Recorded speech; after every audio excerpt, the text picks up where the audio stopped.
자, 구속된 유 전 본부장에 대한 의혹이 하나 더 남아 있습니다. 행방을 찾을 수 없는 유 전 본부장의 휴대전화인데요.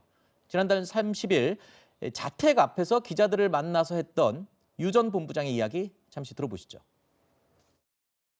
어제 앞에 과정 휴대전화를 받고 던졌다는 보도가 있었는데 그때 그 수사관한테도 다 이야기를 했고요. 그 전날 어떤 사고가 있었어요. 휴대전화 던지신 건 맞는 건가요? 그거는 좀 사연이 있어요. 나중에 말씀드릴게요. 보도에 그 휴대폰 던졌다고 나왔었죠. 본질은 뭐냐면 그런 어떤 행위나 이런 것들이 나쁘다 좋다 이거를 평가하지 마세요.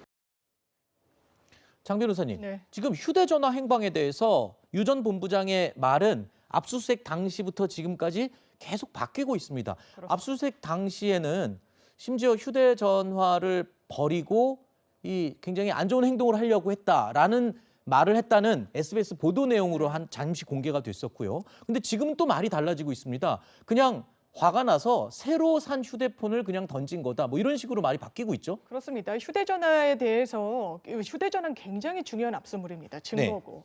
그런데 이런 주요 증거에 대해서 계속해서 은폐했다는 발언의 그 경위가 바뀌고 있으니까 아마 영장 발부에도 상당히 부정적으로 이 유동규 씨 입장에서는 작용했을 것으로 보이는데 처음에 이런 보도가 나왔습니다. 압수수색 현장에서 휴대전화를 창 밖으로 던져버렸다. 그런데 그 당시에 뭐 CCTV 등등을 봤을 때 창문이 열린 흔적은 없었다라는 겁니다. 그러니까 압수수색 그 현장에서 휴대전화를 뭐 버리려고 했던 건 아닌 것 같고 다만 본인의 어떤 해명에 의하더라도 그 전날 정도의 압수수색이 예정돼 있고 예상되고 있는 상황에서 기자들도 계속해서 연락을 하니까 새로 개통한 휴대전화를 뭐 던졌다라는 취지로 이야기했다가 또 최근에는 변호인을 통해서 뭐 이것을 휴대폰 판매한 업자에게 맡겼다 이런 식으로 계속해서 말을 바꾸고 있습니다. 그렇다면 이 휴대전화는 지금 수사기관이 확보를 하고 있지 못하고 유동규 씨 같은 경우에는 이게 최근에 개통한 것이기 때문에 무의미하다. 종전에 있는 휴대폰을 내겠다라고 했는데 피의자가 본인이 선별해서 증거물을 내지는 않습니다. 뭔가 불리하니까